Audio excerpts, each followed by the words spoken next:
የክርስቶስ ጥሪ ለሁሉ ነው። የሱ ጥሪ ለሁሉ የሆነበት ምክንያት ክርስቶስ ፍቅር ስለሆነ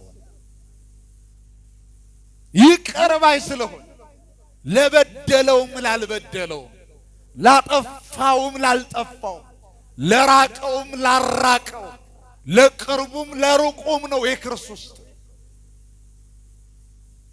እሱ ፍቅር ነው። እሱ የዋህ ነው። እሱ በደልን የማይቆጣጠር ነው። እሱ ደግ ነው። እሱ ፊትን አይቶ የማያዳላ ነው። ወገኖቼ አይደለም ይሄን ያክል ቁጥር ያለው ህዝብ ይቅርና በፍጹም ለዚያ ቤትም አትገቡም ተብለን እንገፋ ነው። ያው በደላችን ሳይታወቅ ሳይገለጥ ኃጢአታችን ሳይታወቅ ሳይገለጥ ጥፋት ሳይኖርብን እግዚአብሔር ግን ጥፋታችን እያወቀ በደላችንም እያወቀ አመፀኝነታችን እያወቀ በይቅርታ ሸፍኖ በፍቅር ስቦ በፊት ለፊቱ በሞገስ አቆመ። ምን አይነት አምላክ ነው እናንተ! ስለዚህ ወገኖቼ ሁሉ ጊዜ እግዚአብሔር ትላንትናም ይጣራል፣ ዛሬም ይጣራል፣ ነገም ይጣራል። እግዚአብሔር የማይጣራበት ያልተጣራበት ጊዜ የለም። የማይጣራበት ቀን የለም። የማይጣራበትም ለወደፊትም ደግሞ ዘመን የለም። ክርስቶስ ለሁሉ የሚበቃ መድኃኒት ነው። በደንብ ይሄ ቃላት ለማሳመር የምንናገረው ቋንቋ አይደለም። ክርስቶስ ለሁሉ የሚበቃ መድኃኒት ወገኖች፣ መድኃኒቱ ይዳረስ ይሆን የሚባልበት አይደለም። ለመዳን የመጡ ሁሉ ይድናሉ፣ ለመፈወስ የመጣ ሁሉ ይፈወሳል። ወገኖቼ ቀና ለማለት የመጣ ሁሉ ቀና ይላል። ቁስለኛ ሁሉ ከቁስሉ ይድናል፣ የተሰበረ ሁሉ ይጠገናል። እስኪ አመስግኑት ይህንን ጌታ፣ ክብር ምስጋና ይግባ። አይዟችሁ፣ የሚያልቅ መድኃኒት አይደለም እሱ። እጥረት የሚያጋጥም መድኃኒትነት ያለው አይደለም እሱ። ገሚሱን ፈውሶ ግማሹን ደግሞ የማይፈውስ መድኃኒትነት ያለው አምላክ አይደለም እሱ። ሁሉንም አምኖ ለመጣ ይፈውሰኛል ብሎ ለመጣ ካቀረቀርኩበት ቀና ያደርገኛል ብሎ ለመጣ እንባዬ ያብስልኛል ብሎ ለመጣ ስብራቴን ይጠግነዋል ብሎ ለመጣ ከደቀቁበት መድቀቅ ያድነኛል ብሎ ለመጣ ሁሉ እሱ መድኃኒት ነው። ማያሳርፋችሁ ከሆነ ይሄ ጉባኤ አይደለም። ይሄ በደንብ ትኩረት ጉባኤ እግዚአብሔር የእግዚአብሔር የሆነ ጉባኤ ሊያጽናናን ይገባል፣ ሊያሳርፈን፣ ሊያድነን ይገባል። መንፈሳችን መዳን አለበት። የተጨናነቀው መረጋጋት የራቀው ሰላም የተወሰደበትን መንፈሳችን መረጋጋት። ስለዚህ ወደ እግዚአብሔር ጥሪውን አምናችሁ ስትመጡ ጥሪው እግዚአብሔር ነው። ወደ ጥሪው ስትመጡ እምነት ይዛችሁ እስከ አሁኑ ድረስ ለሰራችሁ ኃጢአት እግዚአብሔር ይቅር ሊልላችሁ ነው እየጠራችሁ ያለው። አይዟችሁ፣ ይቅር የማይባል ኃጢአት የለም። ከኛ የሚጠበቀው ኃጢአታችንን አምኖ ይቅር ወደሚለን ወደ ክርስቶስ መምጣት። ሰዎችማ ሁል ጊዜ ይቅርታ ብንጠይቃቸው መላልሰው ኃጢአታችንን መርሳት አይፈልጉ፣ መተው አይፈልጉ። ክርስቶስ ግን ሚገርማችሁ ወደ እርሱ ይቅርታ ፈልገን ከመጣን ኃጢአታችንን ይረሳዋል፣ ይቅርም ብሎ ኃጢአታችንን ይተውልናል። አባቶቼ ካህናት፣ መምህራን ወንጌል፣ ወንድሞቼ ዲያቆናት፣ እግዚአብሔርን የምትወዱ እግዚአብሔር የሚወዳችሁ አባቶቼ፣ እናቶቼ፣ ወንድሞቼና እህቶቼ ሕፃናትን ጨምሮ በሉል እግዚአብሔር ፍጹም ሰላም እላችኋለሁ። እንደምን ዋላችሁ? ችግር አለ እንዴ? እንደምን ዋላችሁ? እንደምን አመሻችሁ? እንደምን ከረማችሁ? አሜን። ቅዱስ አምላካችን እግዚአብሔር ስሙ የተመሰገነ ይሁን። እንደ አምላካችን እንደ እግዚአብሔር ቅዱስ ፈቃድ እኔ ቆሜ እናንተ ደግሞ በያላችሁበት ሆናችሁ እሱ አምላካችን እግዚአብሔር ያስተምረናል፣ ይመክረናል፣ ይገስጸናል። ለኔ የምናገርበትን አንደበት ለእናንተ ደግሞ የምትሰሙበትን ውስጣዊ ጆሮ የምታስተውሉበትንም ማስተዋል ለቀደሙት ለሚናገሩትም ለቀደሙት ሰምተው ለተለወጡትም በቸርነቱ እንደረዳቸው እንዳገዛቸው ሁሉ እኔና እናንተንም በዚህ ምሽት የምንጠቀምበት እሱን የምናይበት የሱ የሆነውን ጸጋ የምናገኝበት ከቃሉ የሆነውን በረከት ከቃሉ የሆነውን ጸጋ የምናገኝበትን አምላካችን እግዚአብሔር በቸርነቱ ለሁላችንም ያድል። የምንማማርበት የእግዚአብሔር ቃል የትምህርታችን ርዕስ ወደ እኔ ኑ እኔም አሳርፋችኋለሁ በሚል። እስኪ ሁላችሁም ይሄንን ቃል በሉ። ወደ እኔ ኑ በሉ። ግዴላችሁ ወደ እኔ ኑ እኔም አሳርፋችኋለሁ። እስኪ ድገሙልኝ። ወደ እኔ ኑ እኔም አሳርፋችኋለሁ። እስኪ አሁንም ሰልሱት። ወደ እኔ ኑ እኔም አሳርፋችኋለሁ። የማቴዎስ ወንጌል ምዕራፍ 11 ቁጥር 28 ላይ የተመዘገበ የእግዚአብሔር ቃል የዚህ ጥሪ ጠሪው አምላካችን መድኃኒታችን ኢየሱስ ክርስቶስ ከቃሉ እንደምትረዱት የጥሪ ድምጽ ነው። አንዳንዴ ርዕሶቹ ተግሳጽ አዘል ይሆናሉ። አንዳንዴ ርዕሶቻችን ምክር አዘል ይሆናሉ። አንዳንዴ ርዕሶቻችን ታሪክ ተኮር ይሆናሉ። አንዳንዴ ርዕሶቻችን እንደዚሁ በነገረ መለኮት ላይ የተመረኮዙ ይሆናሉ። አንዳንዴ ደግሞ ርዕሶቻችን በፍጡራን ላይ ወይም በቅዱሳን ላይ የተመረኮዙ ይሆናሉ። አንዳንዴ ደግሞ ርዕሶቻችን ሁላችሁም እንደምታውቁት በአንድ ተአምር ላይ የተመረኮዘ ርዕሶች ሊሆኑ ይችላሉ። የዛሬው የትምህርታችን ርዕስ ግን የክርስቶስ ቀጥተኛ ጥሪ ራሱ የቃሉ ባለቤት ክርስቶስ አምላካችን የተናገረው ቃል ነው። ቃሉም ደግሞ የጥሪ ቃል። ትምህርታችን ርዕስ እስኪ አስታውሱኝ ሁላችሁ። የላችሁም ዝም ብዬ ነው የምጮኸው። እስኪ በሉት። ወደ እኔ ምን በሉ ኑ እኔ ምን እላችኋለሁ አሳርፋችኋል። መቼም ሁላችሁም ከዚህም በፊት ሊቃውንቱ በተደጋጋሚ በዚህ አውደ ምሕረት ላይ በዚህ በምህረት አደባባይ ላይ አሰሙ።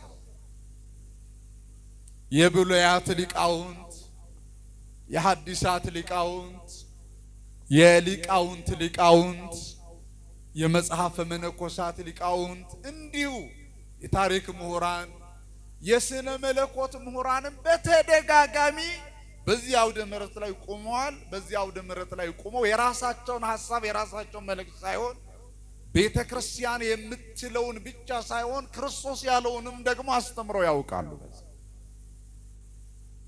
ስለዚህ በተደጋጋሚ ትምህርቶች እየተማርን ነው ለዚህ ቀን የደረስነው።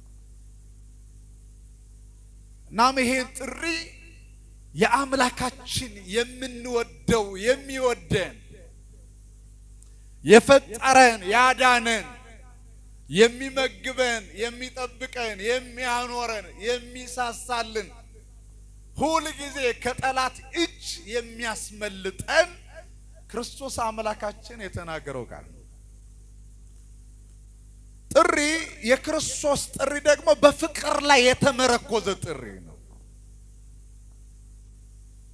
ታስታውስ እንደሆነ በዚህ ዓለም ላይ እርግጠኛ ነኝ ብዙ የጥሪ ደብዳቤዎቹ ደርሷችሁ ያውቃሉ። ብዙ ወዳጆች የምትሏቸውን ጠርቷችሁ ያውቃሉ። በአንድም በሌላ መንገድ ተጠርታችሁ ታውቃላችሁ። ወደ ተጠራችሁበትም ደግሞ ጉዳይ ጥሪውን አክብራችሁ ሄዳችሁ በተጠራችሁበት ስፍራ ላይም ተገኝታችሁ ታውቃላችሁ። ሰርግ ሊሆን ይችላል። ልዩ ልዩ ጉዳዮች ላይ የተመረኮዘ ጥሪ ደርሷችሁ ያውቃል። ለእናንተ ጥሪ አዲስ አይደለም ክርስቲያን። ለሁላችንም ጥሪ በዚህ ምድር ላይ በጣም ከቁጥር በላይ የሆነውን ጥሪ ተጋብዘናል። ደግሞም በተጋበዝነው ልክ ጥሪው ላይ የቀረናለን፣ በጥሪው ላይ ደግሞ የተገኘናል። ጥሪው ግን ምንን መሰረት አድርጎ ነው? አሁን ከዚህ በፊት የተጠራናቸውን ጥሪዎች ብናጠና ብንፈትሽ ምንን መሰረት አድርጎ ነው?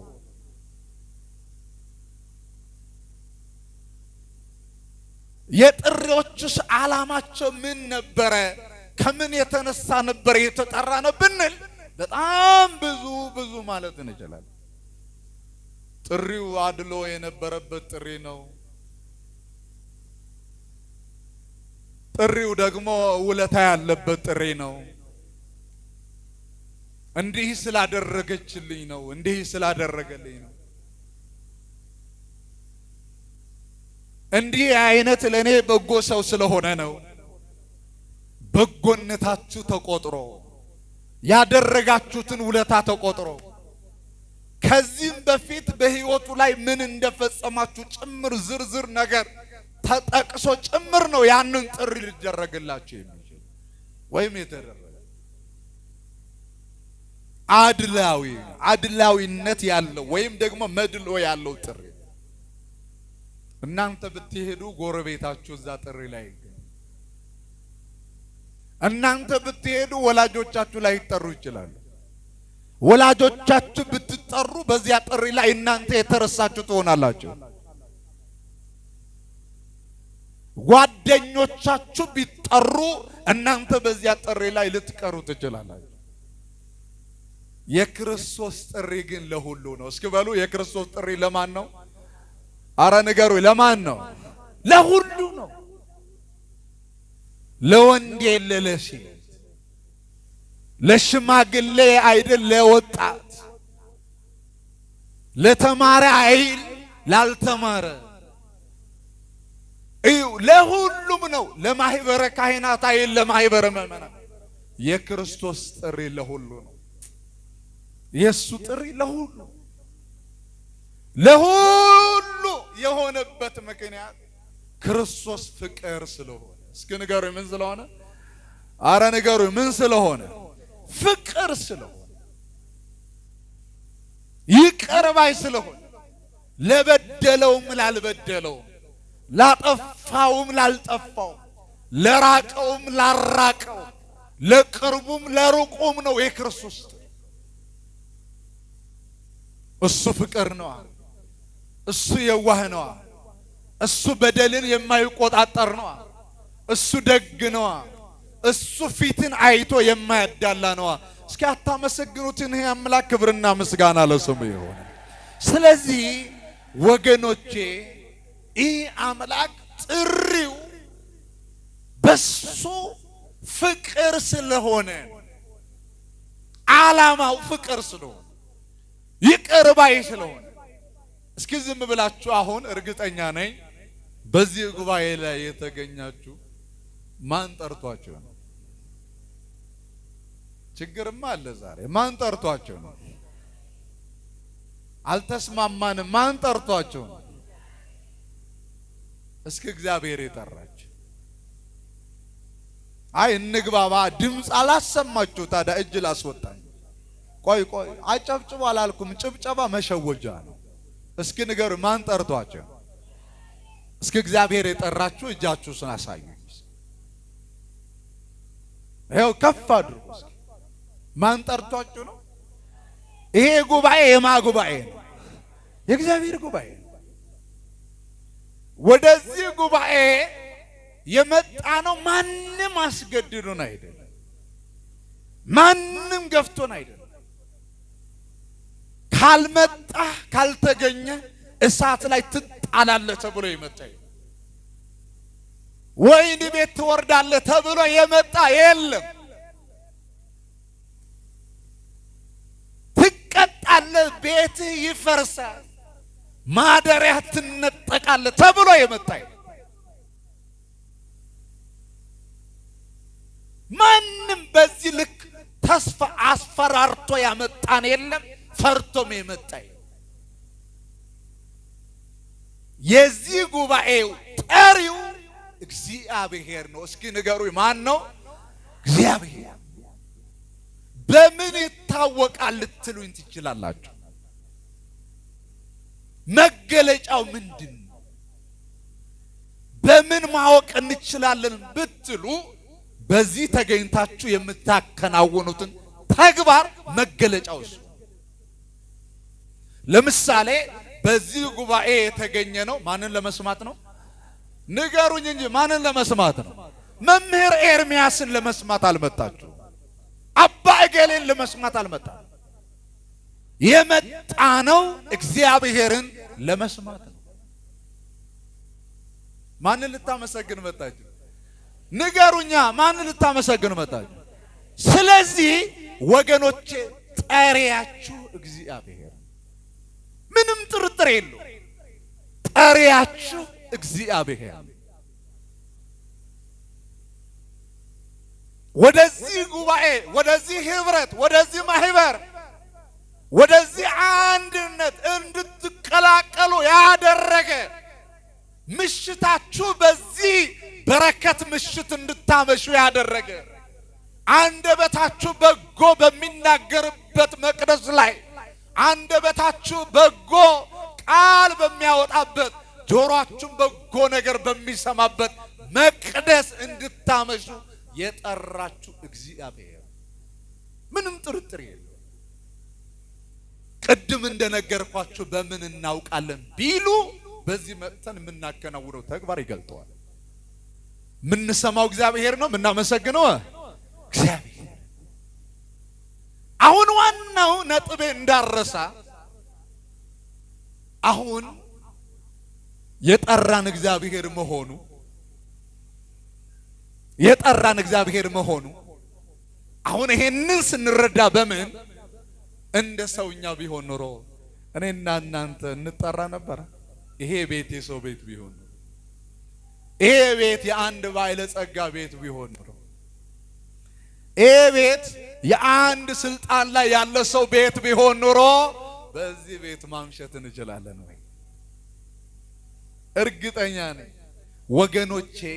አይደለም ይሄን ያክል ቁጥር ያለው ህዝብ ይቅርና በፍጹም ለዚያ ቤትም አትገቡም ተብለን እንገፋ ነበር። ያው በደላችን ሳይታወቅ ሳይገለጥ ኃጢአታችን ሳይታወቅ ሳይገለጥ ጥፋት ሳይኖርብን እግዚአብሔር ግን ጥፋታችን እያወቀ በደላችንም እያወቀ አመፀኝነታችን እያወቀ በይቅርታ ሸፍኖ በፍቅር ስቦ በፊት ለፊቱ በሞገስ አቆመ። ምን አይነት አምላክ ነው እናንተ! ስለዚህ ወገኖቼ ሁሉ ጊዜ እግዚአብሔር ትላንትናም ይጣራል፣ ዛሬም ይጣራል፣ ነገም ይጣራል። እግዚአብሔር የማይጣራበት ያልተጣራበት ጊዜ የለም። የማይጣራበት ቀን የለም። የማይጣራበትም ለወደፊትም ደግሞ ዘመን የለም። ሁሉ ጊዜ እግዚአብሔር ሰውን ይጠራዋል። ከዘፍጥረት ጀምራችሁ እስከ ራዕየ ዮሐንስ ያለው የመጽሐፍ ቅዱስ ምዕራፎችን በእያንዳንዱ አንቀጾች የተመዘገቡትን በማስተዋል ሆናችሁ ብታነቡ ብታጠኑ ጥሪው እግዚአብሔር ሰውን ነው የሚጠራው። ሰውን ሲጣራ ታያለ። ሰውን ና ሲለው፣ ሰውን ወደ እኔ ቅረብ ሲለው በነቢያት አንደበት ላይ ተገልጦ የነቢያትን አንደበት አንደበቱ አድርጎ የመላእክትን አንደበት አንደበቱ አድርጎ የሐዋርያትን አንደበት አንደበቱ አድርጎ የደጋግ ሰዎች ሃይማኖታቸውን ያጸኑ ምግባራቸውን ያቀኑ የእናቶቻችንን አንደበት የአባቶቻችንን አንደበት እግዚአብሔር አንደበት አድርጎ ትውልዱን ሁሉ ጊዜ ይጣራል። እግዚአብሔር ሁሉ ጊዜ እግዚአብሔር ያልጠራን ቀን ጊዜ የለም። ታስታውሳላችሁ በዚህ ማርቆስ ወንጌል እንደምን ዋላችሁ አላችሁ አይደል? እንደምን ዋላችሁ። እግዚአብሔር ስሙ የተመሰገነ ይሁን። እዩማ የማቴዎስ ወንጌል የማርቆስ ወንጌል ምዕራፍ 10ን በምታጠኑበት ጊዜ በተለይ ደግሞ ቁጥር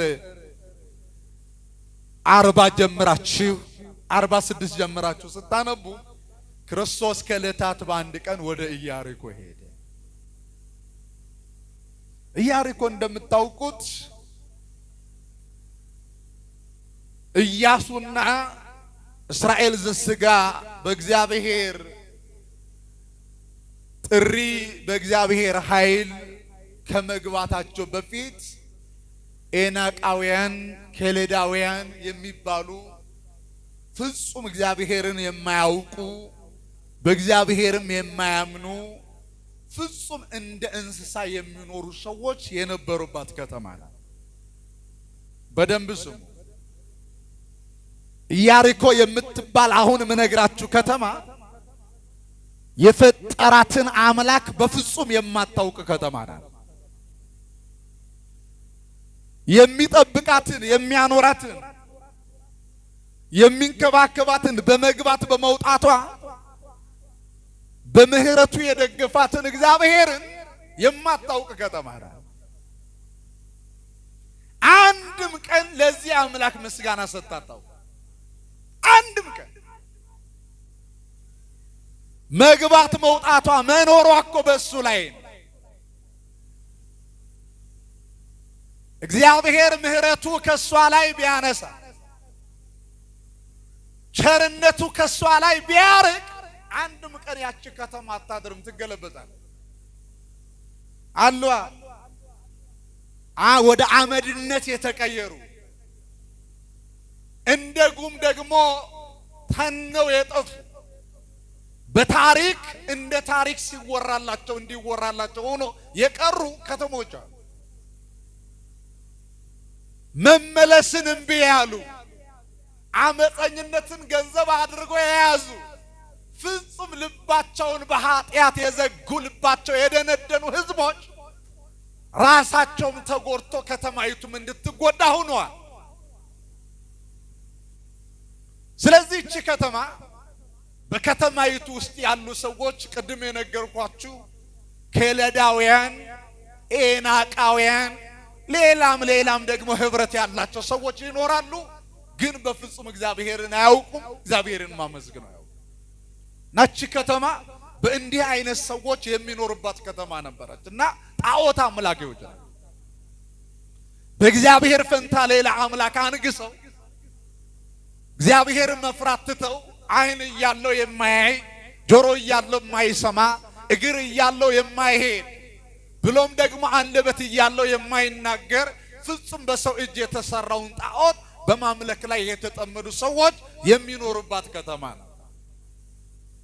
እግዚአብሔርም እነዚህን ሰዎች ታገሰ፣ አልመለስም ሲሉ እግዚአብሔር እርሱን የሚወዱ እሱን የሚያውቁ እሱን የሚያመልኩ እሱን ክብሩን ጠንቅቆ የሚያውቁ ለክብሩ የሚገዙ ለአምልኮ የሚንበረከኩትን ሰዎች ወደ እሷ ከተማ መጣና ለሱ የማይንበረከኩትን ከዚያች ከተማ ወጣ። በደንብ ስሙ ክርስቲያን፣ ሁሉ የእግዚአብሔር ነው። የእግዚአብሔር ያልሆነ አለ እንዴ? ወገኖች ሁሉ የማን ነው አልኳችሁ? አረ ተናገሩ፣ የማን ነው አልኳችሁ? የእግዚአብሔር። እግዚአብሔር ሲሰራ ደግሞ ከልካይ የለው። እግዚአብሔር በከመፈቀደ እንደፈቀደ ሁሉም ነገር መስራት ማከናወን ይችላል። እግዚአብሔር ተው የሚለው የለም፣ አትስራ የሚለው የለም፣ አታድርግ የሚለው የለም፣ አታከናውን የሚለው የለም፣ ይሄንን አድርግ ይሄንን አታድርግ የሚለው የለም እግዚአብሔር። ስለዚህ የራሱ ልጆችን ወደዚያ ከተማ አስገባና እዚያ የነበሩትን ልጆች ያልሆኑትን አስወጣ እና ጥቂት የሱ የሆነውን ደስ የሚያሰኘውን መርጠው በዚያች ከተማ እየኖሩ ከቀጠሉ በኋላ በስተመጨረሻ ግን ፍጻሜያቸው ወደ ነበረበት ሕይወት ተመለሱ። የኤናቃውያንን ተግባር ማድረግ ጀመሩ። የከላዳውያንን ምስጋና ተው፣ ትክክለኛውን እግዚአብሔርን ማምለክ ተው፣ ትክክለኛውን ታላቁን ጌታ በአንድነቱ በሶስትነቱ የሚመሰገን በላይ በዙፋኑ በኪሩቤል ጀርባ ላይ ተገልጦ የሚኖረውን ሥላሴን ትተው ከላዳውያን ኤናቃውያን የሚባሉትን የሚያመልኩትን አምልኮ ወደ ማመለክ ፊታቸውን ዞር አደረጉ። ያሳያችሁ ይሄ ትክክለኛ ማመናቸው ትክክለኛ ወዳልሆነ እምነት እየተወሰደ እየሸሸ ታስታውሱ እንደሆነ በእኛም ቤተ ክርስቲያን አይታችሁ ከሆነ አንዳንድ ወጣቶች አጉል ልማድ ውስጥ ነው ያለነው።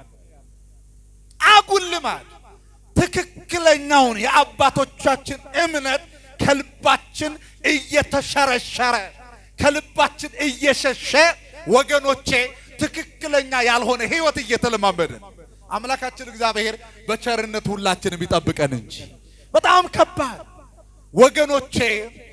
በጎ ያልሆነው ነገር እንዳትለማመዱ፣ ኦርቶዶክሳዊነት ያልሆነው ነገር እንዳትለማመዱ፣ አባቶቻችን ያላስቀመጡትን ስርዓት እንዳትለማመዱ፣ ከአባቶቻችን ስርዓት ውጭ የሆነውን እንዳትለማመዱ ራሳችሁን እግዚአብሔርን አጋዥ በማድረግ ጠብቁ። በጣም ከባድ ህይወት ነውና ጨረቃ ወደ ማምለክ ህይወት ውስጥ እቺ ከተማ ገባች። ክርስቶስ ሲመጣ ያገኛት እቺ ከተማ ጨረቃ እያመለከች ነው። እንደምን አለ ክርስቶስ በስጋ ሲገለጥ ክርስቶስ በተዋህዶ በተገለጠ ጊዜ 3 ዓመት ከ3 ወር ድውያነ ነፍስን በትምህርቱ ድውያነ ስጋ ደግሞ በተአምራት በሚፈውስበት ጊዜ እቺ ከተማ እንዳጋጣሚ ጨረቃ ስታመልክ ነው ያገኛት። ባዕድ አምልኮ በማምለክ ደግሞ ወገኖቼ የሚመጣ ቀስፈት አለ፣ የሚመጣ መዓት አለ። ከእግዚአብሔር እቅፍ ስንወጣ ታውቃላችሁ የሚከተሉን ብዙ ጎጂ ነገሮች አሉ። በደንብ ስሙ ክርስቲያኖች። እግዚአብሔር ከኛ ሲለይ እኛም ከእግዚአብሔር የተለየን ለታ ብዙ መከራዎች ወደ ህይወታችን ይጎርፋሉ። እረኛ የለንማ፣ ጠባቂ የለንማ፣ አጋዥ የለንማ፣ አዳኝ የለንማ፣ ዋስትና የለንማ፣ ተውባ የለንማ፣ ሚከላከልልን ጋሻ የሚሆነን አባት የለንማ። ስለዚህ በመጽሐፍ ቅዱስ ብዙ የተጎዱ ሰዎች አሉ። ከእግዚአብሔር ሸሽተው ተግባራቸውን ኃጢአት አድርገው ተግባራቸውን በደል አድርገው ከእግዚአብሔር ሕግ ርቆ የነበሩ ሰዎች በብዙ ተጎድተዋል። በብዙ ተጎድተዋል። የነበረውን በረከታቸውም ተነጥቋል። ዲያብሎስ እንደፈለገም ተጫውቶባቸዋል። በነፍሳቸውም በስጋቸው መጎዳት ችሏል። ስለዚህ ኢያሪኮ ላይ የነበሩ ሰዎችም የገጠማቸው እውነት ይሄ ነው።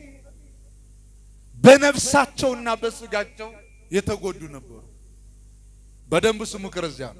ታሪኩን እንዳይሰፋ ቀጥታ ታሪኩን ስነግራችሁ ክርስቶስ በተገለጠበት ጊዜ ወደዚያች ከተማ ሲገባ አብዛኛው ከጤነኛው ይልቅ ህመምተኛው ይበዛ ነበር። እንደምን ዋላችሁ? ከቃሉ ጋር ናችሁ? እየሰማችሁ ነው? እግዚአብሔር ጸሎታችሁን ይስማችሁ። እዩማ በደንብስ ክርስቶስ ወደዚያች ከተማ ሲመጣ ከጤነኛው ይልቅ ታማሚ ብዙ ነበር። ይሄ ህመም ዝም ብሎ ይመጣል። አንዳንድ ህመሞች ሰው እንደመሆናችን ሊከሰቱ ይችላሉ። አንዳንድ ህመሞች ደግሞ በኃጢአታችን ምክንያት ሊመጣብን ይችላል። ታስታውሳላችሁ ዮሐንስ ወንጌል ምዕራፍ 9 እውር የሆነውን ሰው ደቀ መዛሙርቱ ከክርስቶስ ጋር አዩና ወደ ክርስቶስ ጠጋ ብለው ምንድን ነው ያሉት? ጌታ ሆይ ይህ ሰው እንዲህ እንዲሆን ኃጢአት የሰራ ማን ነው? እስኪ በሉት ቃሉን። ይህ ሰው በሉ እስኪ በሉ ሁላችሁም በማርያም ይህ ሰው በሉ እንዲህ እንዲሆን ኃጢአት የሰራ ማን?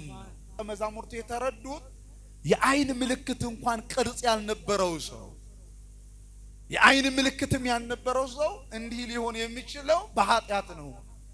ወላጆቹ ናቸው ወይስ ደግሞ እሱ ብለው ጠየቁ። ክርስቶስ የመለሰው ምንድነው? ወላጆቹም እሱም ምን አልሰሩ? ኃጢአት አልሰሩ። የእግዚአብሔር ሥራ እንዲገለጥ ነው እንጂ የማን ሥራ? አረ ነገሩ የማን ሥራ? የእግዚአብሔር ሥራ እንዲገለጥ ነው እንዲህ የሆነው አለ ክርስቶስ አለና ምራቅን ጥቅ ብሎ ወደ መሬት ተፍቶ ጭቃ አውክቶ የአይን ቅርጽም ሰራለት፣ አይንም ሰራለት። ወደ ሰሊሆም ሂድና ታጥበና አለው። ሄዶ ታጥቦ ሲመጣ ኖርማል አሁን እንደተፈጠረ አይኑ እየበራለት መጣ። ክብርና ምስጋና ለአምላካችን ለእግዚአብሔር። ዋናው ነጥብ እንድትይዙልኝ የፈለኩት ግን ክርስቲያኖች ህመሞች በኃጢአት ምክንያት ሊመጡ ይችላል። ጤና ማጣት በኃጢአት ምክንያት ሊከሰት ይችላል። ታስታውሳላችሁ በዚህ በትንቢተ ኢሳይያስ ምዕራፍ 28 ምዕራፍ 38 ቁጥር 1 ንጉሡ ሕዝቅያስ አልጋ ላይ የጣለው ህመም በኃጢአት ምክንያት በኃጢአት ጀርባው ላይ ወጥቶ የነበረው ትልቁ እባጭ በኃጢአት ለሞት እስኪደርስ ድረስ አብቅቶት የነበረው ህመም በኃጢአት ምክንያት የተከሰተ። እንዲያውም ምንድነው የሚለው ቃል በቃል ንጉሡ ሕዝቅያስም ለሞት እስኪበቃ ድረስ ታመመንም። አንዳንድ ህመሞች ለሞት የሚያበቃ ህመም አለ። ስለዚህ ንጉሡ ሕዝቅያስ ለምን ታመመ ብላችሁ ስታጠኑ በኃጢአት ምክንያት የመጣ ህመም ነው። እና በኢያሪኮ ላይ እንዲህ አይነት አብዛኛው ሰው ገምሾቹ አይናቸው አያይ፣ ገምሾቹ ደግሞ ጆሮአቸው አይሰማ፣ ግማሾቹ ደግሞ በእግሮቻቸው መራመድ አይችሉ፣ ግማሾቻቸው በእጃቸው ሰርቶ መብላት አይችሉ፣ ገምሾቹ ደግሞ እንደዚሁ አካላቸው ሙሉ አካላቸው መንቀሳቀስ አይችሉ። ክርስቶስ ወደዚያ ከተማ ሲገባ ግን የክርስቶስን አዳኝነት፣ የክርስቶስን ፈዋሽነት፣ የክርስቶስን ምሕረት ዝናውን ሰምቶ ስለነበረ ሁሉ የታመመውን ሰብስቦ ወደ ክርስቶስ አመጡ። ክርስቶስም ይላል ሁሉንም ፈወሳቸው ይላል። እስኪ አመስግኑት። ክብርና ምስጋና ለስሙ ይሁን። እስኪ ይሄንን ቃል በሉ በማርያም ሁሉንም በሉ እስኪ በሉ ሁሉንም ፈወሳቸው። ክርስቶስ ለሁሉ የሚበቃ መድኃኒት ነው። በደንብ ይሄ ቃላት ለማሳመር የምንናገረው ቋንቋ አይደለም። ክርስቶስ ለሁሉ የሚበቃ መድኃኒት ወገኖች፣ መድኃኒቱ ይዳረስ ይሆን የሚባልበት አይደለም። ለመዳን የመጡ ሁሉ ይድናሉ፣ ለመፈወስ የመጣ ሁሉ ይፈወሳል። ወገኖቼ ቀና ለማለት የመጣ ሁሉ ቀና ይላል። ቁስለኛ ሁሉ ከቁስሉ ይድናል፣ የተሰበረ ሁሉ ይጠገናል። እስኪ አመስግኑት ይህንን ጌታ፣ ክብር ምስጋና ይግባው። አይዟችሁ፣ የሚያልቅ መድኃኒት አይደለም እሱ። እጥረት የሚያጋጥም መድኃኒትነት ያለው አይደለም እሱ። ገሚሱን ፈውሶ ግማሹን ደግሞ የማይፈውስ መድኃኒትነት ያለው አምላክ አይደለም እሱ። ሁሉንም አምኖ ለመጣ ይፈውሰኛል ብሎ ለመጣ ካቀረቀርኩበት ቀና ያደርገኛል ብሎ ለመጣ እንባዬ ያብስልኛል ብሎ ለመጣ ስብራቴን ይጠግነዋል ብሎ ለመጣ ከደቀቅኩበት መድቀቅ ያድነኛል ብሎ ለመጣ ሁሉ እሱ መድኃኒት ነው። አመስግኑት ይሄንን ጌታ፣ ክብር ምስጋና ይግባው። እና ሁሉንም ፈወሰ። ሁሉ ፈውሶ ሲወጣ ዋናውን ታሪክ ሲወጣ ዋናው ከከተማ ውጪ አንድ አደባባይ ላይ ሲደርስ አንድ ጩኸት ተሰማ። ምን የሚል ነው? የዳዊት ልጅ ሆይ ማረኝ በሉ እንጂ እናንተ ትወቀሳላችሁ። በነገራችን ላይ መወቀስ ካለባችሁ የዚህ ደብር ምዕመናን ነው መወቀስ ያለባችሁ። ለምን ብትሉ ሁሌ ወንጌል ነው እዚህ አይደል? በአዲስ አበባ አድባራትና ገዳማት የሌለ እዚህ አለ አይደል? ስለዚህ ድምጻችሁ ቀስቀስ ካለ ሁሉም እንደ ከዘፍጥረት እስከ ራዕየ ዮሐንስ እኮ ቃሉን ሽምድድ ማድረግ አለባችሁ። ቆናት በደንብ ነው እየተመገባችሁ ያላችሁ። በደንብ ነው። እዚህ ማይመጣ ዘማሪ፣ እዚህ ማይመጣ ሰባኪ፣ እዚህ ማይመጣ ብፁዕ ሊቀ ጳጳስ የለም። ስለዚህ መናገር ነው፣ ነቃ ማለት ነው። እስኪ የዳዊት ልጅ ሆይ በሉ እስኪ። አልሰማችሁም? መሆኑም የዳዊት ልጅ ሆይ ምን በላይ የሚል ድምጽ ተሰማ። ስራው እኮ አጠናቋል፣ ሁሉ ተፈውሷል። አሁን መዝሙር ነው። በመዝሙር መሃል ግን አንድ ድምጽ ተሰማ። ምን ሚል? አረ ነገር ምን ሚል? አሁን እኮ ከፊት የሚቀድሙትም የሚከተሉትም ሆሳዕና በአርያም እያሉ ሆሳዕና ለወልደ ዳዊት እያሉ እኮ የዳዊት ልጅ መድኃኒት መባል ይገባዋል፣ በአርያምም መድኃኒት መባል ይገባዋል እያሉ እኮ። በዚህ መሃል ግን ምን የሚል ድምጽ ተሰማ? በማርያም ምን የሚል ድምጽ ተሰማ? የዳዊት ልጅ ሆይ ማረኝ። ምስጋና ላይ የተቀላቀለ የተማህፀኑ ድምጽ ተሰማ። አመስጋኞቹ ከለከሉት። አራታው ብዙ ሲፈውስ ነው የቆየውና ተው አትጩ ደክሞታል። እሱ ግን አብዝቶ ምን አለ? ንገሩኝ። አብዝቶ ምን አለ? ጮህ። ያውቃል። አብዝቶ ወደ ክርስቶስ በመቅረብ አብዝቶ በክርስቶስ ፊት ልመና በማብዛት አብዝቶ ወደ ክርስቶስ ካልባረከኝ አለቅህም በማለት ድምፅን ማሰማት ክርስቶስን የማያሰለች ክርስቶስ የበለጠውን ዘንበል እንዲል የሚያደርግ እንደሆነ ያውቃል። ለነሱ እንደራራህ ለኔ መራራልኝ፣ እነሱን እንዳዳንክ እኔን ማድነኝ፣ እነሱን እንደፈወስክ እኔንም ፈውሰኝ እያለ ጮኸ። ክርስቶስ ጥቂት ካለፈ በኋላ ቆመና ያን ሰው ጥሩልኝ። እስኪ ቃሉን በሉ በማርያም ያን ሰው ምን በሉልኛል? ጥሩልኝ። ከልካዮች፣ አትጩህ ባዮች፣ ደክሞታል ባዮች፣ ተስፋ የሚያስቆርጥ ድምጽ ያሰሙትን ሰዎችን ክርስቶስ አለ ያን ሰው ጥሩ የወደቀው የገፋችሁትን የናቃችሁት ፊቱ አመድ መስሎ የገዛ ወንድሞቹም እህቶቹም ወላጆቹም ንቀውት ከቤት ውጣ ብሎ የገፉትን ያንን ሰው ጥሩልኛል። ወገኖቼ በህይወታችሁ ስትኖር በተለይ እዚህ ጉባኤ ላይ ያላችሁ አባቶቼ፣ እናቶቼ፣ ወንድሞቼ፣ እህቶቼ የማይጸየፋችሁ አምላክ እንዳለላችሁ እንዳትረሱ። ማንም ይጸየፋችሁ እየሰማችሁ ነው? አዎ ምንም ሁኑ ምንም የማይጸየፋችሁ አምላክ እንዳለ ግን እንዳትረሱ። ማንም ሊረሳችሁ ይችላል። ማንም ሊንቃችሁ ይችላል። የማይንቃችሁና የማይረሳችሁ አምላክ እንዳለላችሁ ግን እንዳትረሱ። ደግሞ ፍጡር ረሳን አልሰረሳን ጠላኝ አልጠላኝ ምን አገባኝ ክርስቶስ ወዶኛል። ክርስቶስ የሱ አድርጎኛል። አራ መስግኑት ክብርና ምስጋና ለስሙ። ስለዚህ ይሄንን ነው በዚህ ነው ተማምናችሁ የመኖር ያለበት። ያን ሰው ጥሩልኝ ሄዱና ምን አሉ? ተንስ ይጼውአከ ተነሳ ይጠራሃል አሉ። እስኪ በሉ ተነሳ ምን ይልሃል አሉ? ይጠራሃል አሉ። ይሄንን ታሪክ ያነሳሁበት ትልቁ ምስጢር የትምህርታችን ርዕስ ወደ እኔ ነው። እኔ ምን እላችኋለሁ ነው? አሳርፋችኋለሁ ነው። ከርዕሳችን እንዳንወጣ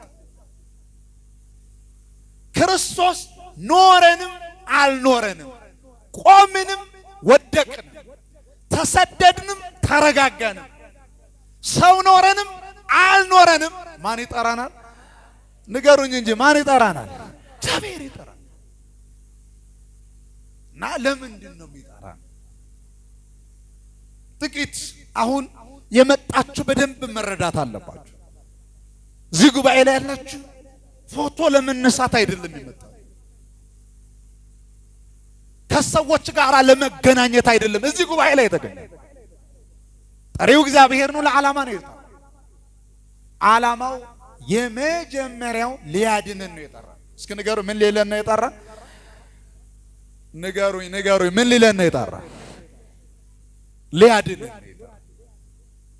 አሁን የጠቀስኩላችሁን ታሪክ ዚው ላይ ይሄ አይኑ የማያየውን ሰው ተነሳ ይጠራሃል ከተባለ የክርስቶስ ጥሪ ሲደርስለት እየሮጠ ወደ ክርስቶስ ሲሄድ በትርጓሜያችን ላይ የተቀመጠ እውነት አለ። መተው ያለበትን ትቶ መያዝ ያለበትን ይዞ ነው የሄደው። አሁን በደንብ ተረዱ ክርስቲያኑ። መተው ያለበትን ትቶ መጣል ያለበትን ጥሎ መያዝ ያለበትን ይዞ ነው። አሁን መጣል የነበረበት ለዘመናት ሲለምነው የነበረው ድቃቂ ሳንቲም ለዘመናት ሲለምነው የነበረውን እላቂ ጨርቅ ጥሏል፣ ቡቱቶን ጥሏል። መያዝ ያለበትን እምነት ይዟል። እስኪ ንገሩ ምን ይዟል? ድምጽ ፈልጋለሁ በጋ አምላክ ምን ይዟል? እምነት ይዟል። ምን የሚል እምነት? ያድነኛል። እስኪ ንገሩ ምን ይለኛል? ያድነኛል። ለመዳን ከሚያስፈልገው ቁጥር አንድ ማመን። ስለዚህ እምነትን ይዞ ወደ ክርስቶስ ያቀረበው ግን የማን ጥሪ ነው? የክርስቶስ ጥሪ መጣለት። ጥሪውን በጉጉት የሚጠብቀው ጥሪ ነው። ጥሪው ጥቅም ያለው ጥሪ ነው። ጥሪው አትራፊ የሆነ ጥሪ ነው። ጥሪው ለአንድና ለመጨረሻ ከወደቀበት የሚያነሳ ጥሪ ነው። ጥሪው ከዚህም በፊት በምድር ላይ ሰዎች ጠርተውት ከሰጠው ጥቅሞች በላይ የሚያገኝበት ጥሪ ነው። ስለዚህ ይሄንን ጥሪ በእምነት ተቀብሎ ጥሪ ወደ ጥሪው ሲሄድ ደግሞ በማመን ሄደ። በማመን ሁል ጊዜ አባቶቼ እናቶቼ ወንድሞቼና እህቶቼ በዚህ እግዚአብሔር መንፈስ ቅዱስ በሚቆጣጠረው ጉባኤ ላይ የተገኛችሁ ሁላችሁ አሁን እየተናገራችሁ ያለ ሰው አይደለም። እግዚአብሔር የሰው ሐሳብ አይደለም፣ የሰው ቃል አይደለም፣ የሰው ምክር አይደለም፣ የሰው ትምህርት አይደለም። የእግዚአብሔር ትምህርት ነው፣ የእግዚአብሔር ሐሳብ። በደንብ ስሙ። አሁን ወደዚህ መቅደስ ስትመጡ ጥሪው የእግዚአብሔር እንደሆነ እመኑ። ለቅዳሴ ሊሆን ይችላል፣ ለኪዳን ለሰርክ ጉባኤ ሊሆን ይችላል፣ ለወንጌል ስትመጡ ከመነሻ ከቤታችሁ እግዚአብሔር መንፈስ ቅዱስ በልባችሁ ላይ አድሮ ወደ እውነት ወደ ሆነው ስፍራ እውነት ሊነግራችሁ እውነት ሊያስተምራችሁ ቀስቅሶ ሲያመጣችሁ እግዚአብሔር የእግዚአብሔር ጥሪ እንደሆነ እርግጠኛ ሁኑ። የእግዚአብሔር ጥሪ እንደሆነ ከተረዳችሁ ራሳችሁን ካሳመናችሁ በኋላ ደግሞ በጥሪው ብዙ ጸጋዎችን፣ ብዙ በረከቶችን፣ ብዙ ሀብተ ነፍስና ሀብተ ሥጋ እንደምታገኙበት እርግጠኛ ሁኑ። አሁን በዚህ ጉባኤ እርግጠኛ ነኝ እንደምን ዋላችሁ? በሐዘን የዋላችሁ ሰዎች ትኖራላችሁ። በቃ በአንድም በሌላ መንገድ ሐዘን ወደ ልባችሁ ገብቶ ስትጨነቁ የዋላችሁ ሰዎች ትኖራላችሁ። ወደዚህ ስትመጡ ግን ትጽናናላችሁ። ተጽናንታችኋል፣ እርግጠኛ ነኝ። አልተጽናናችሁም? እየተጽናናችሁ ነው አይደል? አዎ። የማያጽናናችሁ ከሆነ ይሄ ጉባኤ አይደለም። ማያሳርፋችሁ ከሆነ ይሄ ጉባኤ አይደለም። ይሄ በደንብ ትኩረት ጉባኤ እግዚአብሔር የእግዚአብሔር የሆነ ጉባኤ ሊያጽናናን ይገባል፣ ሊያሳርፈን፣ ሊያድነን ይገባል። መንፈሳችን መዳን አለበት። የተጨናነቀው መረጋጋት የራቀው ሰላም የተወሰደበትን መንፈሳችን መረጋጋት። ስለዚህ ወደ እግዚአብሔር ጥሪውን አምናችሁ ስትመጡ ጥሪው እግዚአብሔር ነው። ወደ ጥሪው ስትሆኑ እምነት ይዛችሁ እና እምነት ይዞ ሲሄድ ምን ላደርግልህ ትወዳለህ የሚል ጥያቄ ተጠየቀ። እንደምን ዋላችሁ? አረ እንደምን ዋላችሁ? ምን ላደርግልህ ትወዳለህ አለ።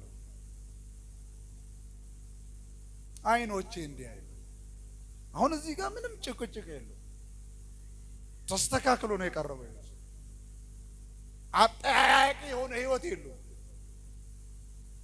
ሲቀርብ ህይወቱ ዝግጁ ለክርስቶስ ምቹ ስለነበረ ክርስቶስ ሌላ ጥያቄ አመጣጡ ልቡም ህይወቱም ለክርስቶስ የሚመች ስለነበረ ምን ላደርግልህ ትወዳለህ የሚል ጥያቄ ነው። የፈለከውን አደርግልሃል፣ የጠየቅከውን ከኃጢአት በስተቀር አደርግልሃል። ስለዚህ ምን ላደርግልህ? አይኔ እንዲያይ፣ አይኔ እንዲድን እፈልጋለሁ። ሙሉ ሰው መሆን እፈልጋለሁ። እንደ ሌሎች ሰዎች ማየት እፈልጋለሁ። የሚያዩ ሰዎች እውር እያሉኝ፣ የሚያዩ ሰዎች ከነሱ በታች አድርገው ቆጥረውኝ እየኖሩ ጌታ ሆይ ትችላለህ፣ የነሱን አይን የገለጥ እኔንም አይኔ መግለጥ ስለምትችል አይኔ እንዲያይ ነው አለ። ይችላል አይችልም? አረ ነገሩ ይችላል አይችልም? በሙስና ይሰራ ጌታችን፣ አድሎ የለበትም ጌታችን አይደል? እመኑበት፣ ግድ የለም። ክርስቶስን ፍጹም እመኑት ኦርቶዶክሳውያን። አንድም ለአፍታም የጥርጥር መንፈስን ወደ ልባችሁ እንዳይገባ። ሌላውን በሚያይበት ልክ እናንተን ያያል።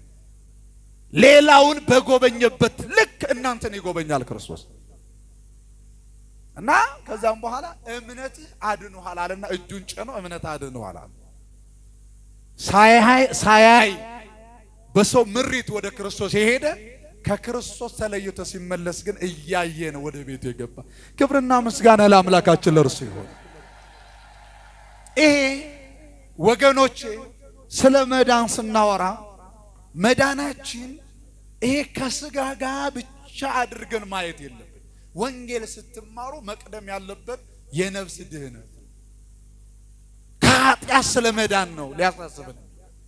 ሰው ቁርጠት ታመመ፣ ጉንፋን ታመመ፣ ካንሰርና HIV ታመመ አልታመመም መንግስተ ሰማያት ጋራ እንደ መስፈርት ሆኖ አይቀርም። ይሄንን ህመም ሰውን ከመንግስተ ሰማያት ሊያስቀረው አይሽ። አሁን አሳሳቢው ህመም አሳሳቢው ደዌ ምንድነው የምትሉኝ? የኃጢአት የነፍስ ደዌ ነው። እሱም ኃጢአት ይባላል። እስኪ ንገሩኝ ምን ይባላል? አረ ንገሩኝ ምን ይባላል? ኃጢአት። ሁሉ ጊዜ ክርስቶስን ስትፈልጉት እግዚአብሔርን ስትፈልጉት ኦርቶዶክሳውያን በመጀመሪያ ከራስ ምተት፣ ከሆድ ቁርጠት፣ ከወገብ ቁርጥማት፣ ከእጅና ከእግር ደዌ ከመጠየቃችሁ በፊት ከኃጢአት እንዲያድናችሁ እግዚአብሔርን ጠይቁ። እየሰማችሁ ነው አይደል? ምክንያቱም ኃጢአት የሚባለው ደዌ፣ በደል የሚባለው ደዌ ከመንግስተ ሰማያት የሚያስቀርን ደዌ ነው። ከዚህ ደዌ ደግሞ ማን ያድናል? ክርስቶስ ያድናል። ያድናል አይደል? እስኪ እንዴት እንደሚያድን አንድ የመጽሐፍ ቅዱስ ክፍል ልጠቁማችሁ። ሰዓታችንም እየሄደ ስለሆነ አጠናቀቃለሁ ትምህርት እንዳላበዛ። በዚህ በዮሐንስ ወንጌል ቃል በቃል ላንብብላችሁ። ምዕራፍ 8ን ስታነቡ ኢየሱስ ክርስቶስ ወደ ደብረ ዘይት ሄደ። ማለዳም ደግሞ ወደ መቅደስ ደረሰ። ሕዝቡም ወደ እርሱ መጡ። ተቀምጦም ያስተምራቸው ነበረ። ጻፎችና ፈሪሳውያን በምንዝር የተያዘችን ሴት በምን የተያዘች ባሉ በምን የተያዘች በምንዝር የተያዘችን ሴት ወደ እርሱ አመጡና በመካከል እርሷን አቆመው፣ መምህር ሆይ እቺ ሴት ስታመነዝር ተገኝታ ተያዘች። ሙሴ እንደነዚህ ያሉትን እንዲወገሩ በሕግ አዘዘን። አንተ ስለ እርሷ ምን ትላለህ አሉት። አሁን እንድትገደል ሙሴ በመጽሐፉ ምን ብሏል? ጽፏል። አሁን እዚህ ላይ ትርጓሜ ምንድነው የሚለን? ምንድነው? ክርስቶስን ምክንያት ይፈልጉበት ስለነበረ ትገደል ካለ ነፍሰ ገዳይ ነው፣ ደግሞ አትገደል ካለ ደግሞ የሙሴ መጻሕፍትን አይቀበልም ብሎ ሊከሱት ነው የነሱ ጥያቄ። ግን ክርስቶስ የልባቸውን አውቆ የሚከሱበትም እንዲያገኙ ሊፈትኑ ይሄንንም አሉ። ኢየሱስ ግን ጎንበስ ብሎ በጣቱ ምድር ላይ ጻፈ። መላልሶም በጠየቁት ጊዜ ቀና ብሎ ከእናንተ ኃጢአት የሌለበት ምን የሌለበትን በሉ ምን የሌለበትን ኃጢአት የሌለበትን አስቀድሞ በድንጋይ ይውገራት ይግደላት። ምን የሌለበት ግን መሆን አለበት? ንገሩኝ። ምን የሌለበት ግን መሆን አለበት? ግዴታ እሷን ለመግደል እሷ ላይ ድንጋይ አንስቶ ለመወርወር ምን የሌለበት መሆን አለበት? ኃጢአት የሌለበት መሆን አለና ከዚያን በኋላ ጎንበስ ብሎ በጣቱ ላይ በምድር ላይ ጻፈ። እንደገና ሚጽፈው ኃጢአትን የሷንም የተከሳሿም የከሳሹ። ምክንያቱም እሱ ሁሉን ያውቃል። አሁን ለምሳሌ እርግጠኛ ነኝ እናንተ እዚህ ጉባኤ ላይ ያላችሁ እኔን አታውቁኝም። እናንተንም እኔም እናንተም አላውቃችሁ። እኔንም እናንተንም የሚያውቅ ማን ነው? ንገሩኝ። ማን ያውቃል? ግን ምንም መሸፈን አይቻልም። ድንገት እናንተ ለኔ ልትሸፈኑ ትችላላችሁ። እኔም ለእናንተ ኃጢአቴን በምንም አድርጌ ሊሸፋፈን ይችላል። ግን የኔም የእናንተም ግን በእግዚአብሔር ግን ፊት መሸፈን ይቻላል አይቻልም።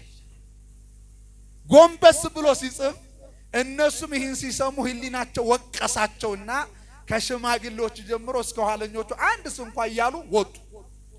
ኢየሱስም ብቻውን ቀረ፣ ሴቲቱም በመካከል ቆማ ቀረች።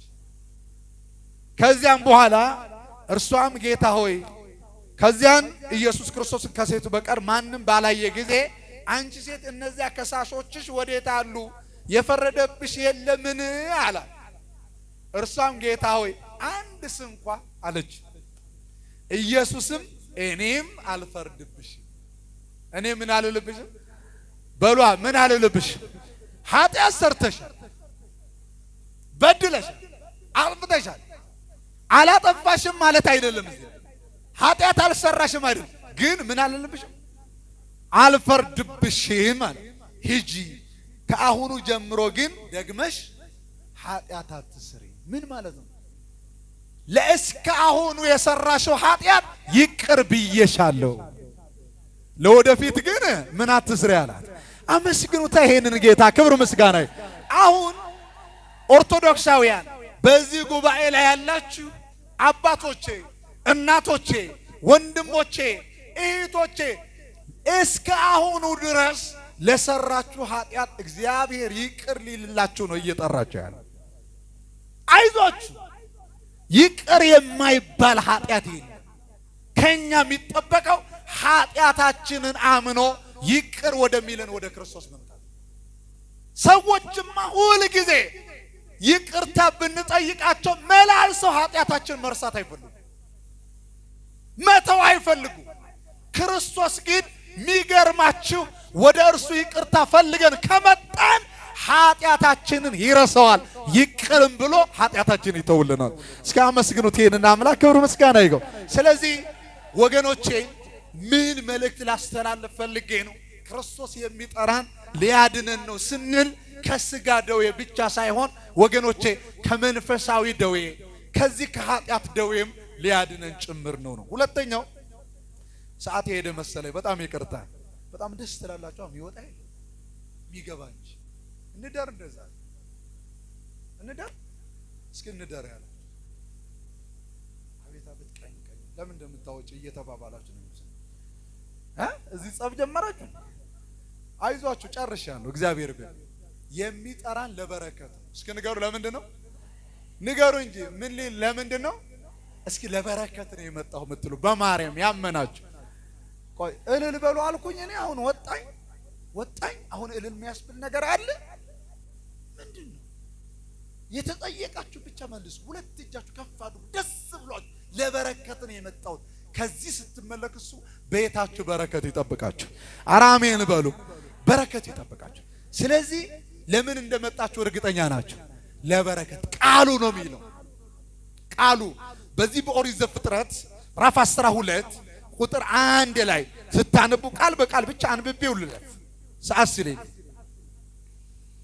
እግዚአብሔርም አብርሃምን ጠራው አለው፣ ከሀገርህ ከዘመዶችህም ከአባትም ቤት ተለይተ እኔ ወደ ማሳየ ምድር ውጣ።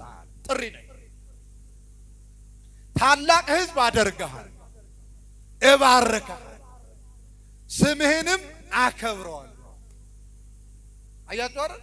እግዚአብሔር አሁን አብርሃምን እየጠራበት ያለው እዩ። አብርሃም ሲኖርበት የነበረው ህይወት ሁላችሁ ታውቃላችሁ። ከአባቱ ጋራ ነው የሚኖረው። ሚጣ ዝም በይ። ከአባቱ ጋራ ነው የሚኖረው። አባቱ ደግሞ ታውቁታላችሁ። አባቱ የሚኖርበት ምድር ደግሞ ጣዖት የሚመለክበት ነው። ስለዚህ አባቱ ደግሞ ጣዖት አዘጋጀ። እግዚአብሔር አብርሃም እንዲለይለት ስለፈለገ አብርሃምን ጠራው። 3 ነገሮች በጣም ከባባድ። በነገራችን ላይ አብርሃም ርዕሰ ባሕታውያን ይባላል። አብርሃም ርዕሰ መነኮሳት ነው። አብርሃም ርዕሰ መናንያን፣ የመናንያን አባት፣ የባሕታውያንም አባት። በጣም ለምን መሰላችሁ? የመጀመሪያው ከዘመዶችህ ነው። ዘመድ መቶ ከባድ ነው። ሁለተኛ ደግሞ ከወላጆች፣ ሶስተኛ ከሀገር። ሀገር መቶ፣ ዘመድ መቶ፣ ወላጅ መቶ ስለ እግዚአብሔር ብሎ በጣም ከባድ። አሁን እኔና እናንተ ስለ እግዚአብሔር ብላችሁ እነዚህ 3 ነገሮች ታው ብንባል አንድም ሰው እዚህ መቅደስ ላይ አይገኝ። አንድ ሰው አይገኝ። እርግጠኛ አይደለም 3 ይቅሩና ከ3ቱ አንዱ ጥያቄ እንኳን እግዚአብሔር ቢያቀርብልን እርግጠኛ ነኝ አብዛኞቻችን ወዳቂ ነን በዚህ ፈተና። እንደምን ዋላችሁ? አብርሃም ከባባድ ፈተና ነው የቀረበለት። ከነዚህ ተለይተ ውጣ። ውጣ ብቻ ሳይሆን ቃል ኪዳን ገባለት። ምንድነው ያለው? የመጀመሪያው ታላቅ ሕዝብ አደርጋለሁ። ምን አይነት ሕዝብ አደርጋለሁ? ታላቅ ሕዝብ አደርጋለሁ። ሁለተኛ እባርክሃለሁ። ከወጣ ከተለየ እኔ ወደ ማሳየ ምድር የምትወጣ ከሆነ እባርክሃለሁ፣ ታላቅ ሕዝብ አደርግሃለሁ፣ ስምህንም አከብረዋለሁ። ምንህን አከብረዋለሁ? የመጨረሻው ደግሞ ለበረከት ሁሉ። እስኪ እስኪ በሉ ይሄንን ቃል ለምን ሆኑ ነው? ለበረከት። ወገኖቼ ይህ ቤት የእግዚአብሔር ቤት፣ ይህ ጉባኤ የእግዚአብሔር ጉባኤ፣ ወደዚህ የጠራን እግዚአብሔር የጠራን ለበረከት። በረከት ምንድን ነው? በረከት ጤና፣ በረከት ሰላም፣ በረከት እረፍት፣ በረከት እፎይታ። በረከት በእውቀታችን፣ በገንዘባችን፣ በስልጣናችን የማናገኘው ከእግዚአብሔር የሆነ የበረከት ምንጩ ማን ነው? እግዚአብሔር። ስለዚህ ለበረከት ነው ማለት ነው። ሶስተኛው ነው የመጨረሻው ሊያሳርፍ። ባጭሩ ነግሬያችሁ ጨርሻለሁ። ለምንድን ነው የጠራን? ንገሩ እንጂ ምን ሊያደርገን ነው? ሊያሳርፍ። እረፍት ምንድን? አሁን እናንተ እርግጠኛ ነኝ ስለ እረፍት ለእናንተ መናገር አያስፈልግም።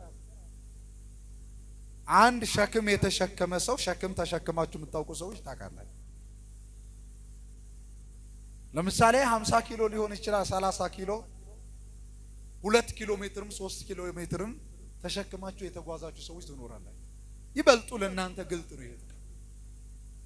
ያንን ተሸክማችሁ ስትጓዙ የነበረውን ሸክም ከላያችሁ ላይ በሚወርድበት ጊዜ ምን ይሰማችኋል? በሉ እንጂ ምን ይሰማችኋል? እረፍት ይሰማል። አሁን በዚህ ጉባኤ ላይ ያለው እኔንም ጨምሮ ሸክማችን አይነቱ ሊለያይ ይችላል። ብዛቱም መብዛት ማነሱም መጠኑም ሊለያይ ይችላል። ግን ምንድነው? ንገሩኝ፣ ምንድነው? ሸክም መጠኑ ቢለያይ አይነቱ ቢለያይም ከተለያየ አይነት ያለው ሸክም ከተለያየ መጠን ካለው ሸክም የሚያሳርፈን ማን ነው? ንገሩ እንጂ የሚያሳርፈን ማን ነው? እስኪ እግዚአብሔር ነው የምትሉ እጃችሁን አውጡ። እግዚአብሔር ነው አመስግኑት። ይሄንን አምላክ ክብር ምስጋና ይሁን። ይሄ ከዚህ አሁን ከነገርኳችሁ በተለይ ዕውቀት፣ ጥበብ፣ ገንዘብ ምን ይጠበቃል? መምጣት፣ መቀበል። አምላካችን እግዚአብሔር ወደ እኔ ኑ ይላልና ኑ የሚለውን ጥሪው ሰምተን ሁል ጊዜም ከሱ ፊት እንዳንጠፋ በቸርነቱ ሁላችንም ይርዳን። አሜን በሉ። ለነበረን ጊዜ ሁሉ ማን የተመሰገነ ይሁን? እግዚአብሔር አምላካችን ስሙ የተመሰገነ ይሁን። ወስብሐት ለእግዚአብሔር።